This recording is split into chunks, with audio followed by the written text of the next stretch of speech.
Now from the WCCO Live Desk, CBS News Minnesota. Good morning. I'm Maria Lizignoli. It's 10:30 live in the WCCO newsroom, and I'll be with you here at the Live Desk each weekday morning at this time with live updates and breaking news. Ooh, a gut-wrenching loss last night in Detroit. Man, I was stressed. Vikings insider Cody Benjamin joins us now to break down the key moments that led to the Lions' victory, plus what happens next for Minnesota as they enter into playoffs. Hey, good morning, Cody. Good morning, Maria. All right, so yeah, last night I was stressing, but are you panicking? What is your panic level right now for the Vikings after that ugly loss to the Lions? Well, it's definitely, it exists, the panic level. I mean, I think that how could you not? And I think that the tough thing right now, if you're the Vikings or a Vikings fan, is how do you weigh the 9-game winning streak that came before the Week 18 game versus the performance in Detroit, which, felt a lot like an early playoff game for this team. So much on the line there. Was going to determine the number 1 seed, the NFC North crown. But also, I think Vikings fans were also, they got to see a little bit of it against the Packers the week prior. How can this team perform against a legitimate playoff contender? All year they've had this sterling record. They've had, Sam Darnold exceeding expectations, the defense stepping up when it matters. But still, there's this lingering thought, can they be a true Super Bowl contender? And I was at US Bank Stadium for the Packers game. I left that stadium thinking this team is legitimate. I think that they actually can contend as long as Sam Darnold is playing at this level. The problem, Sam Darnold was not at that level in Detroit with the number 1 seed on the line. We can get into, why that is, but he just was not the same guy at quarterback up against the Lions. The Lions were resilient. And right now your whole playoff picture, your playoff path is changed because of what happened on Sunday night. Yeah, it was hard to watch, especially those kicks. Did the Vikings have a kicking problem? Well, it's certainly an issue. Will Riker, the rookie, started off his season, very promisingly. And we saw really it was an injury that kind of sidelined him for a little bit there. It was John Parker Romo in the middle of the season, kind of stepped in. But since Riker's been back, it's just been a different story. I mean, this was not just the Lions game, the Packers game the week prior. It's not just the field goals that have been iffy sometimes. It's the kickoff operation. The kickoff rules, they afford the opposing team great field position if you can't kick it where it needs to be. And he's now had one go out of bounds, not hit the landing zone. 1 or 2 of those things happen in successive weeks. And so Vikings fans don't need to be reminded that if you don't have a sturdy kicker in the playoffs in January, it can bite you. Right now, that is an issue. I would still say that offensively, that's my bigger concern. Kevin O'Connell needs to right the ship for their next game. It's a do or die scenario now going into the postseason. So, yeah, how does this loss practically affect the Vikings' playoff path?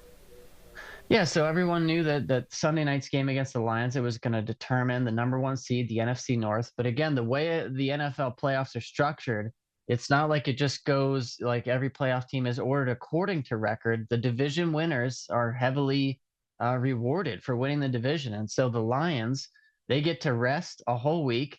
And then the path to the Super Bowl in the NFC now runs through Detroit. As long as the Lions are alive, playoff games are going to be held there. They're going to always have the home field advantage. Whereas Minnesota, even though it was a great season on the whole, 14 wins, coming so close to tying the franchise record for wins in a season, that doesn't matter so much now that they're seeded 5th because they are going on the road. They're going to have to start their playoffs on the road in Los Angeles to play the Rams.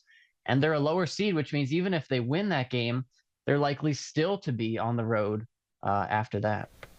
Yeah, so what challenges do the Rams present for the wild card round? Yeah, I mean, we saw the Rams were one of the few teams to beat the Vikings earlier this year. That was a Thursday night game. Fans will probably remember there was a controversial no call on a face mask of Sam Darnold in that game. But really, it was a game where the Vikings defense couldn't quite slow down the Sean McVay-led passing attack. Matthew Stafford, that's a guy who's won the Super Bowl at quarterback in the last few years. He's got some elite route runners in Puka Nacua and Cooper Kupp out wide. That would be concerning to me if I were the Vikings. Obviously, they have stepped up with turnovers, but they also give up some chunk plays through the air. We've seen that all year. So I would expect at home in Los Angeles, the Rams will probably be able to move the football. And then the other concern is just up front. The Rams, they don't have Aaron Donald anymore, but they can still get a push up front. And that was an issue for Sam Darnold. I mean, he was facing some heat against a battered Lions defense that came to play, and he just didn't look comfortable in the pocket at all. So I think the Vikings definitely, they've certainly got a chance in this playoff game. I mean, they didn't win 14 games by accident, but the Rams have been there and done that in the playoffs. So it's going to be a challenge. It will be. Anything else you wanted to add about last night's game? Yeah, I think it's obviously the best case scenario here, if you're the Vikings, is you're glad that happened in week 18 and not next week. I mean, there was a lot on the line. It felt like a playoff game. It was a chance to prove yourself against a powerhouse, and they failed that test. But the good thing is another test awaits. The fact that they stacked so many wins earlier this year means they're still going to go into the playoffs here. And so Sam Darnold, he had never really been in that kind of an atmosphere. I mean, this is a guy who came in, played for some bad teams, never really got a chance to play a game of that magnitude. And so hopefully you kind of get the jitters out against Detroit, and you restart, you start fresh in Los Angeles. And yeah, for next week, we'll be talking Monday morning about previewing the game for later that night, because it is in Los Angeles at 7 p.m. So yeah, next week we're going to be talking about what we're going to look forward to for hopefully another Vikings win, because we've had a lot of them this season, and want some more, obviously. Cody, thank you so much for joining us. Thanks a lot, Maria. Appreciate it. Absolutely.